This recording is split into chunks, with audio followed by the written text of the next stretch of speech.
हाँ, ये आपका 25वां श्लोक है। परंतु इनसे दूसरे अर्थात जो मंद बुद्धि वाले पुरुष हैं, वो स्वयं इस प्रकार ना जानते हुए दूसरों से अर्थात तत्व के जानने वाले पुरुषों से सुन करके ही उपासना करते हैं, अर्थात उन पुरुषों के कहने के अनुसार ही श्रद्धा सहित तत्पर हुए साधन करते हैं। और वो सुनने के परायण हुए पुरुष भी मृतलोक संसार सागर को तर जाते हैं, निस्संदेह तर जाते हैं। बहुत अच्छा श्लोक है आपका। ये बताए हैं, परंतु इनसे पहले बता चुके हैं ना। कई लोग कैसे भगवान को देखते, कोई हृदय में देखता है, कोई सूक्ष्म बुद्धि के द्वारा देखता है, कोई कैसे देखता है, कोई निष्काम कर्म योग के द्वारा देखता, आगे बता दिया है सब। लेकिन अब यहाँ बता रहे हैं कि परंतु इनसे दूसरे अर्थात जो मंद बुद्धि वाले, जिनकी बुद्धि विकसित हो गई, जो है इतना जान गए हैं कि उसका मर्म को समझ गए हैं और मर्म से समझ करके अपना कार्य कर रहे हैं, वो तो उनके लिए तो वो चलो बुद्धि से सूक्ष्म बुद्धि करके ध्यान कर द्वारा देख रहे हैं। और कुछ लोग जो होते हैं कि अपने जो है निष्काम कर्म किए हो गए। लेकिन कुछ मंद बुद्धि वाले को यहाँ बता रहे हैं, कुछ मंद बुद्धि वाले होते हैं, चाहे जितना उनका बताओ, चाहे उनके अमल में कुछ आता ही नहीं। लेकिन हमने देखा है बहुत सी माता लोग जो है उनके अंदर श्रद्धा बहुत रहती है, चाहे पढ़ी लिखी रहें चाहे ना लिखी रहें, उनसे हमको बहुत प्रेरणा मिलती है, बहुत उनसे ज्ञान। वो कहती हैं बिटिया हम गीता पढ़े नहीं, क्या करें। तो जो पढ़ा रहता है, पढ़ा लिखा थोड़ा, वो बुद्धि चलाता है। लेकिन जो है जो कम पढ़ा लिखा रहता है, वो जो है जैसे बताओ उसी तरह वो ढल जाता है, उसके अंदर श्रद्धा होती है। तो वो कहती हैं कि बताओ हम गीता नहीं, गीता शब्द कैसे हम सुने। तो उनको यही बता दिया कि तुम कुछ न करो, गीता ले जाओ, लो, और हर अक्षर में ये कह करके रखो श्रीमद् भगवत गीता, श्रीमद् भगवत गीता, श्रीमद्। तो कहा इतना कहने से क्या होगा, तो तुम तर जाओगे निस्संदेह। कितनी हजारों गीता लेकर के माता लोग गई हैं और सब इस तरह पढ़ रही हैं। कितनी सौभाग्य की बात है, उनके अंदर कितनी श्रद्धा है। तो यही बताया, भले से मंद बुद्धि हैं, पढ़े लिखे नहीं, कोई बात नहीं है, लेकिन श्रद्धा तो है उनके अंदर। तो वही कहा जो मंद बुद्धि वाले मानुष हैं वो स्वयं इस प्रकार ना जानते हो, मान लो नहीं जानते हैं, और दूसरे से अर्थात जो तत्व को जानने वाले हैं, संत हैं, महात्मा हैं, गुरु हैं, उनसे सुन करके ही उपासना माने वैसे अपना जीवन ढाल लेते हैं। उपासना का मतलब नहीं कि खाना नहीं खाना, उपवास का मतलब है वो जैसे कह दो उपवास नहीं, क्या है उसके पास बैठ जाते, जो कह दो उस इष्ट के पास, तो उसके पास में जैसे बता दो वैसे वे अपना जीवन ढालने लगते हैं और वही काम वही क्रिया करने लगते हैं। तन से तो न मान लो कर पाएंगे, तन के क्रिया संभव नहीं हो पाती है, लेकिन मन से तो वो वही अनुसार अपने को ढालने की कोशिश करते हैं। उनका मन भी करता है कि हम वो ऐसे बन जाएं, हैं। जैसे कोई संत महात्मा को देखता है इंसान तो कहता है ऐसा हमारा भी जीवन बन जाए भगवान। हम लोग गुरु जी से कहते थे भगवान जी आपकी तरह हम भी निर्विकार, कोई टेंशन नहीं ना, आपको कोई चिंता नहीं, ऐसे हम लोग हो जाए। हम लोगों को तो बहुत चिंता है, क्योंकि स्त्रियों को सही बात बहुत टेंशन बहुत चिंता रहती है। उनके अंदर जो है दुनिया की फिक्र अपने सर पर लाद लेती हैं, दुनिया का फर्ज, दुनिया का धर्म। तो गुरु कह रहे थे बनो ना, तुमको माना किसने कर रखा है। तो ऐसे ही ये जो मंद बुद्धि वाले हैं स्वयं इस प्रकार नहीं जानते हैं। मान लो कोई ग्रंथ नहीं पढ़े, कुछ नहीं पढ़े, तो उस संत महात्मा के पास कभी पहुंच गए और पहुंचने से जो उन्होंने बताया तो उसके अनुसार अपना जीवन शुरू कर दिया उन्होंने। तो वही कहा कि उनके कहने के अनुसार जैसे वो बताते हैं, संत पुरुष जो जीवन में मिलते हैं वो लोग बताते हैं, तो इस प्रकार जानते हुए ना जानते हुए बताया कि दूसरों से अर्थात तत्व के जानने वाले पुरुषों से जो इसको मर्म जानते हैं, और वो कह देंगे हम सच बता रहे हैं। तुम तर जाओगे। जैसे माता लोग गीता कहती, श्रीमद् भगवत गीता पढ़ती हैं और पूछती हैं तर जाएंगे, तो उनको बता दो हाँ तुम तर जाओगे। मतलब जो उनको पक्का विश्वास हो जाना चाहिए। भोले भाले इंसान, भगवान की नियत भी है, कहते भोले भाव चतुराई ना भाए, उसको प्यार करे अनजान से, वो भोले भाव मिले रघुराई। तो भोले भाव से ज़्यादा मिलता है हैं। जितना इंसान भोला होता भगवान के उतने ही नज़दीक होता है। अगर जो है बिल्कुल जब इंसान चतुर बनता है तो भगवान को कहता तो बहुत चतुर हो, हम जाओ अपनी चतुराई में रहो जाके। तो मंद बुद्धि वाले हैं तो क्या हुआ, वो स्वयं इस प्रकार नहीं जानते हैं। तो बताया दूसरों से अर्थात तत्व के जानने वाले पुरुषों से, जो तत्व को जानते हैं उनसे, वो जो तत्व के जानने वाले बता देते कि ऐसे ऐसे तुम भगवान का नाम लो, ऐसे अपनी रहनी बनाओ, इस तरह तुम चलो। तो ऐसे सुन, जब उन्होंने सुना तो उनका विवेक जाग उठता है, उसी अनुसार वो काम करने लगते हैं। अर्थात वो कहने के अनुसार ही श्रद्धा सहित। देखो गुरु जो कहते उसमें श्रद्धा रखना बहुत जरूरी है। अगर श्रद्धा नहीं है तो फिर बेकार है। चाहे जितना वेद पढ़ लो, चाहे जितना शास्त्र पढ़ लो, कुछ भी, गुरु ने बता दिया कि तू आत्मा है, तू देह नहीं है। ये देह तुझको साधन के रूप में मिली है। ऐसे तुम देह को, इसलिए ये बचपन के लिए, ये कहते बचपन के लिए, और जो है इसको बुढ़ापा आ जाए तो ये जो है शरीर के सब जो हो रहे हैं, बचपन बुढ़ापा जवानी जो है, ये शरीर जो है काहे के लिए मिला है, साधन है हमको। ये साधन से हमको कुछ लेना देना नहीं है। इसलिए बताया गया है कि ये हमारी मानसिक पूजा होनी चाहिए।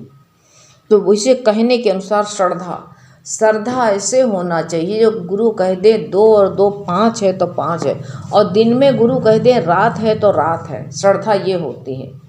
श्रद्धा जो गुरु के, अगर तुम गुरु के शरणागत हो तो जो गुरु कहेंगे वो बात मान लेना, लेकिन जो तर्की होंगे, कैंची होंगे, वो नहीं बात मानेंगे, वो बात को काट देंगे। तर्क करने वाले नहीं मान सकते हैं, वो कैंची की तरह अपनी बुद्धि चलाएंगे। तो इसलिए जो है बताया है के अनुसार श्रद्धा होना चाहिए। श्रद्धा सहित तत्पर हुए साधन करते हैं। साधन जो है अपने मन बुद्धि को साधते हैं। तो और सुनने के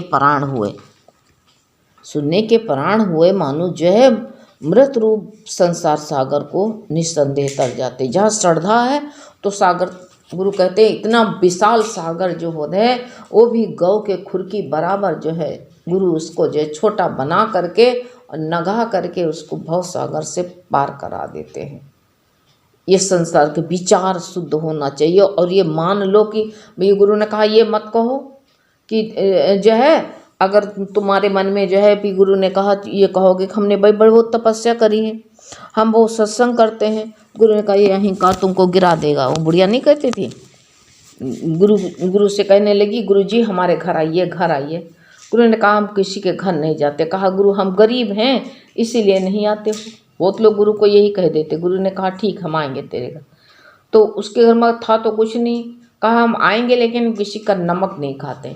वो बड़ी चतुर थी, उसने नमक डाल के पराठा बना लिया, ऊपर से मक्खन लगा दिया। अब जब गुरु जी को दिया तो गुरु जी ने तब भाई अन्न मुँह में डाल लिया, तो कैसे थूके, अन्न का निरादर कैसे करें। कहा माँ तेरा अन्न मैंने खा लिया है, अब बता तेरे को हम जो कुछ मांगना है मांग लिया।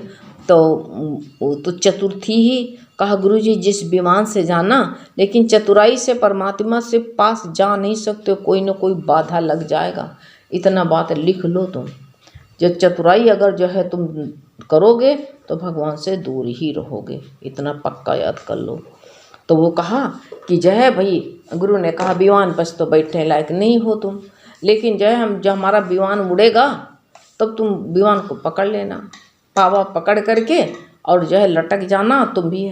कहते नहीं है नाव, अगर नाव पर नहीं बैठोगे, नाव चल रही है और नाव के पकड़ करके अगर पानी में तुम चले जाओगे तभी भी जो है किनारा मिल जाएगा। ऐसे कहा तुम भी पार लग जाओगे। अब सब भाई दुनिया वाले देखने लगे, विमान पर बैठ के जाने लगी, दुनिया वाले देखने लगे। कहा, अरे माँ तूने कौन सी तपस्या करी, ज़्यादा साध संगत भी नहीं करती थी माँ, अरे हमको भी युक्ति बताया जा माता, हमको भी युक्ति बताया जा, कैसे सिंहासन पर पकड़ के जा रही, पावा पकड़ के। कहा, ऐसे थोड़े जा रहे हैं, मोटे मोटे पराठा बनाया, मक्खन लगाया, जैसे मक्खन लगाने लगी हाथ से बता के, पाया गया छूट, गिरी धम से आकर। परमात्मा से मिलना क्या सहज है? तो ऐसे श्रद्धा सहित तत्पर हुए साधन करने। अगर श्रद्धा है और पूरी बात को सुनने की सुन लो और अपने जीवन में उतार लो उसको, और उतार करके, और जो तब कहते जो उतार लिया जिसने, वो तो मृत रूप भवसागर को निस्संदेह तर जाता है। एक तरने की युक्ति है। अब तुम कैसे तरते हो? श्रद्धा हो तब तर जाओगे, अगर श्रद्धा नहीं है तो बीच में डूब जाओगे, मोटे मक्खन लगाने लगोगे, दुनिया को बताने लगोगे, तो क्या है, यही तो मक्खन है, इसी में बीच में रह जाओगे। इसलिए परमात्मा से अगर पार जाना है तुमको, तो पार लगना है तो ये सुनो, सुनने के परायण हो जाओ, यानी सुनने के शरणागत हो जाओ, जैसे भगवान बताएं वैसे अपने को ढाल लो। तो इसलिए कहा है कि अगर जो कुछ भी, तो तब तुम मृत रूप संसार को निस्संदेह तर जाओगे। पहले ये जानो, और किसके पास में जाओ, गलत एड्रेस, गलत ना मिल जाए तुमको, गलत जगह पर ना पहुंच जाना। इसी गलत जगह में ठग्गू कोई मिल जाए तुमको, जिंदगी भर ठगता रहेगा। तो ये कहा नहीं है कि गुरु लालची शिष्य चोर, दोनों बैठे पत्थर की नाव, डूबे मझधार। ऐसा ना हो कि जो है ऐसा कोई मिल जाए तो तुमको जो है लालच में फंसाए और जो है फंसा करके तुमको उसी में गिरा दे। तो इसलिए बताया नहीं, तुम कुछ मत करो, यही बताया सुनने के परायण हुए, सुनने के परायण हो जाओ। और बताया है कि पहले यहाँ कह दिया, और किससे सुनो जा करके, तत्व को जानने वाले पुरुषों से, जो तत्व को मरम जानते हैं। कथा तो सब लोग सुनाते हैं, गुरु कहते सब लीलावती कलावती की कथा रोज होती है, लेकिन लीलावती और कलावती ने क्या सुना था वो कोई नहीं जानते हैं। वो वही तत्व था, वही शक्ति थी, जो इनकी शरीर था वो अलग का था, लेकिन शक्ति वही थी, वही तत्व था, वही। तो यही बता रहे हैं यहाँ पर कि जो है तत्व को जानने वाले हो उनसे सुनो, नहीं दूसरे से सुनने चले जाओगे तो तुमको चक्कर में फंसा देगा, फंसा करके और तुमको जो है वही लथाड़ डालेगा, ले जाएगा संसार में, गड्ढा की तरफ गिरा लेगा। इसलिए बताया है कि किससे सुनो, उससे सुन करके उपासना करनी है हमको, सुनो उससे, और सुन करके, और गुरु ने कहा तब मृत रूप संसार को तर जाओ। ये मृत रूप जो ये संसार ही मृत घर है। यहाँ जो भी आया मरने के लिए आया, सब मरने के लिए आया हुआ है। ये कोई यहाँ जीने के लिए कोई भी नहीं आया, तो मरने के लिए आया है। कोई भी मुसाफिर यहाँ रुकने को आया नहीं, टिकने को आया नहीं। फिर मत कहना मुझे किसी ने बताया नहीं। तो ये बताया कि देह तुमको मिली है, भगवान बार बार कह रहे हैं कि देह मिली, देह के ये जो है हमारी जो है ये भगवान की भक्ति करने के लिए मिली। क्यों मिली हुई है? ये शरीर कपड़ा है, इस कपड़े को जो है पहन लो और उतार के फिर काम निकल जाए। तो लोग कहते नहीं है कि रईस आदमी जो होता है तो वो जो पुराने होने पर उतार के फेंक देता है, पुराने होने पर उतार के फेंक देता है। और तुम देख लो खुद ही, ये शरीर भी मेरा पुराना होगा, जिस काम के लिए मिला वो काम कर ले, उसके बाद में इसको उतार के फेंक देना। हमको क्या करेंगे? शरीर कहाँ तक पकड़े बैठे रहोगे इसको? शरीर से काम ले लो ना, उतार के फेंक दो। तो रईस हो तुम, वो राजा हो, उतार के फेंको। और गुरु कहते हैं हर तरह से अपना जो है ये शरीर जो है तुम देख लो, ज्ञान ले लो। देखो जाड़े गर्मी के कपड़े जो हैं जाड़े में उतार के रख देते हो, दूसरे मोटे पहनते हो, और जाड़े वाले कपड़े उतार करके रख देते हो, गर्मी में पहनते हो। वो जाड़े वाले जो होते हैं गर्मी में नहीं पहने जाते, गर्मी वाले होते जाड़े में नहीं पहने जाते हैं। उतार के रख देते हो, उतार के। ऐसे शरीर जो है काम के लिए मिला है, जिस काम के लिए वो काम करें, उसको सुनने के लिए कान मिले वो सुने इससे, और बाकी जो है और सब उतार के रख दो, इसमें कि सुनने की इच्छा उतार के रख दो, सुनने की इच्छा न रह जाए तुम्हारी, उतार के रखो इसको। जो उतार के रख दोगे तो गुरु ने कहा इससे तुम जो है बची जाओगे, छूट जाओगे, और नहीं तो उसी में फंस जाओगे। तो कहाँ से जो है ये गली है और रास्ता है, उस रास्ते पर चलो। इस रास्ते में कोई गिरने का डर नहीं, आंख बंद करके चलो तभी भी कोई गिरने का डर नहीं है। हर मार्ग पर तो गिरने का डर है। जो तुम अपनाए हो विचार तो करते नहीं हो, वहाँ भी खतरा है तुम्हारे गिरने का, और यहाँ तो कुछ गिरने का खतरा नहीं। अगर थाली में रोटी पर घी लो, को रोटी गर्म है तो कहाँ गिरेगा, तो जाएगा कहाँ? ज़मीन में गिरा तो बेकार हो गया, लेकिन थाली में गिरा तो क्या है, तुम्हारे इस्तेमाल में आ जाएगा। ऐसे शरीर कहते तो इधर उधर मत दौड़ाओ, ये पहले सबकी मत सुनने बैठो, जिसकी सुनने जाओगे वो तुमको जो है भ्रम में डाल देगा। एक संत गुरु ने कहा, यहीं पर कहो, साफ साफ इन्होंने कहा है, मंद बुद्धि वाले हो तो क्या हुआ, हम चालाक क्यों बने? तो इस प्रकार नहीं जानते कोई बात नहीं, जो दूसरे अर्थात जो तत्व को जानने वाले हैं उनसे तो सुनो, उनसे सुन करके और उसी अनुसार अपने जीवन को ढालो, और उनके प्रति श्रद्धा करना है। श्रद्धा से तत्पर हुए साधन करने वाले हो, और सुन करके और कहते हैं तुम अमृत रूप संसार सागर को निस्संदेह मत करना, निस्संदेह तर जाओगे। कोई संदेह न रखो कि हमारी तो मुक्ति निश्चित है, जिंदगी के सफ़र में मिले सतगुरु, अब तो मुक्ति हमारी सुनिश्चित हुई, अब निश्चित हो गई। अब मत डर के बैठना, ये डर जब लगेगा तो तुम्हारी इधर उधर भटकाओ, बुद्धि इधर उधर भटकेगी, इसलिए बुद्धि मत भटकाओ। एक परमात्मिक भाव में आ जाओ, नहीं तो भटकते भटकते न जाने कितने जन्म बीत गए हैं, कहीं ये भी न बीत जाए प्यारे। हरि